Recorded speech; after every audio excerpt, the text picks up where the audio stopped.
안녕하세요. 하나님의 말씀을 배달합니다. 요교교회 박연성 목사입니다.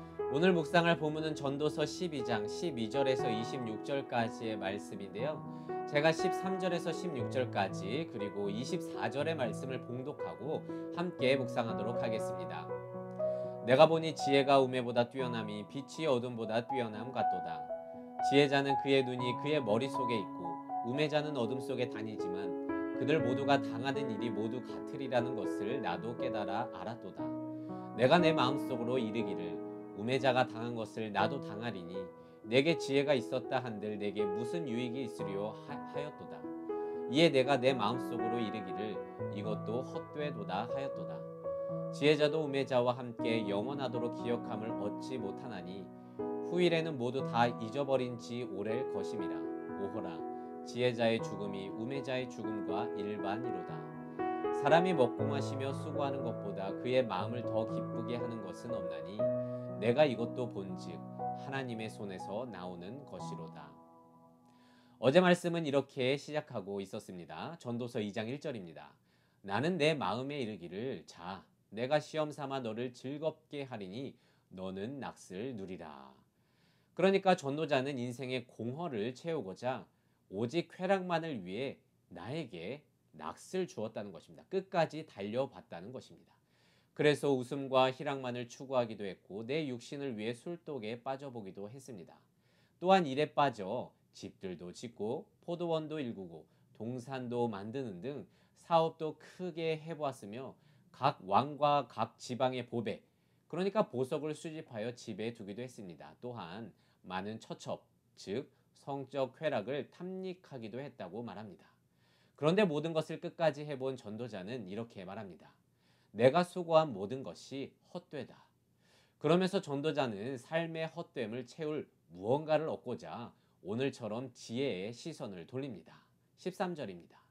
내가 보니 지혜가 우매보다 뛰어남이 빛이 어둠보다 뛰어남 같도다.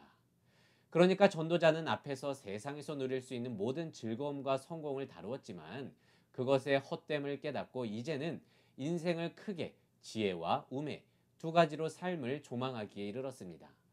전도자가 보건대 분명 지혜가 우매보다 뛰어난 것은 맞지만 지혜자나 우매자나 죽음이라는 운명 앞에서 또 별반 다를 게 없음을 깨닫게 됩니다. 그래서 15절에서 이렇게 고백합니다. 우매자가 당한 것을 나도 당하리니 내게 지혜가 있었다 한들 무슨 유익이 있으리요. 이에 내가 내 마음속으로 이르기를 이것도 헛되도다. 세계 정복을 꿈꾸며 마케도니아를 거대한 제국으로 만들었던 알렉산더 대왕이 활동하던 때에 디오게네스라는 한 철학자가 있었습니다. 어느 날 알렉산더 왕이 들판에 서서 산더미처럼 쌓여있는 뼈 무더기를 관찰하고 있는 디오게네스에게 물었습니다. 친구요, 무엇을 하고 있는가? 그러자 철학자가 대답합니다. 자네의 아버지 필립 왕의 뼈를 찾고 있다네. 그런데 자네 아버지의 뼈와 노예들의 뼈가 영 구분이 안 되는구려. 무슨 말인지 아시겠죠? 그 어떤 것도 죽음 앞에서 다를 게 없다는 것입니다. 그러면서 전도자는 이 생의 고민 끝에 이렇게 고백하기에 이르렀습니다. 24절입니다. 사람이 먹고 마시며 수고하는 것보다 그의 마음을 더 기쁘게 하는 것은 없다. 그런데 내가 이것도 본즉 하나님의 손에서 나오는 것이다. 이게 오늘 내용의 핵심인데요. 그러니까 먹고 마시고 일하는 것에서 보람을 느끼는 것보다 더 좋은 것은 없는데 알고 보니 그것은 하나님의 손, 하나님이 주시는 것이란 말입니다.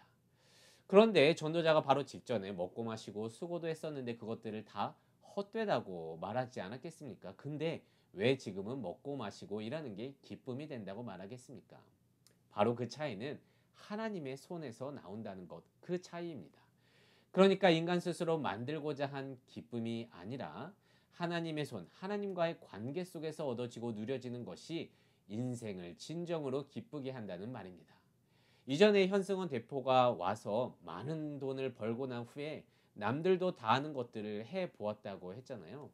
명품이나 그림을 사보려고 했었는데 결국 거기서 기쁨을 얻지 못했다고 고백을 했습니다. 그거 별거 없었다는 거예요. 하지만 똑같은 돈을 써도 선교지의 아이들을 후원하고 그들을 위해 학교를 짓는 데서는 그는 기쁨을 얻었다고 말합니다. 뭐가 다른 겁니까? 기쁨의 출처, 하나님의 손, 주와의 관계 안에서 얻어지느냐 아니냐의 차이일 것입니다.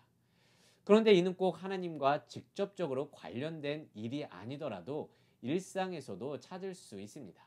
우리는 똑같은 돈으로도 느끼는 바가 전혀 다를 수 있다는 것을 잘 알고 있습니다. 예를 들어 누구는 싸구려 커피를 마셔도 난 왜 이딴 커피를 마셔야 하냐고 불평하는 사람이 있는 반면에 누구는 싸구려 커피를 마시지만 이런 커피도 하나님께서 마시게 해주셔서 너무 감사하다고 기뻐하는 사람도 있습니다. 그렇다고 이것이 흔히들 말하는 지금을 즐기라, 까르페디엠이나 소확행을 말하는 것이 아닙니다. 이는 내게 주어진 것들의 출처가 하나님인 것을 아는 것.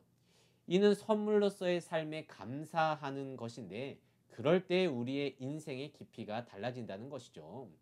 땅에서 얻는 수고와 노력으로 주어진 보람만을 기대하던 인생에서 위로부터 채워주는 은총으로 얻는 기쁨의 세계가 있다는 것. 즉, 내 힘으로 이루는 삶이 아니라 하나님이 이루시는 삶, 전도자는 이것이 진정한 기쁨이며 그것을 누리는 것이야말로 인생 속에서 헛되지 않은 것이라고 말하고 있는 것입니다. 하나님의 손에서 나온다는 것이죠. 그럼에도 여러분 쉽지가 않죠. 우리는 그래도 세상이 누리는 것을 다 누려보고 후회하고 싶다고, 나도 끝까지 달려보고 싶다고 생각할 수도 있습니다. 하지만 여러분, 성경은요, 그게 중요하지 않고 하나님 안에서 그의 손으로 나오는 기쁨을 누리는 게 진정한 가치라고 말하고 있습니다. 그리고 그것을 깨닫는 게 우리의 믿음입니다. 그래서 오늘은 이렇게 기도하기를 원합니다. 하나님, 주 안에서 누리는 기쁨이 인생의 최고의 가치임을 깨닫고 내게 허락하신 것들에 감사하며 평생 하나님과 관계 맺고 살아가는 내가 되게 하여 주시옵소서. 오늘도 이 말씀을 묵상하면서 한날 승리하며 살아갈 수 있는 우리 모두가 되시기를 진심으로 소망합니다.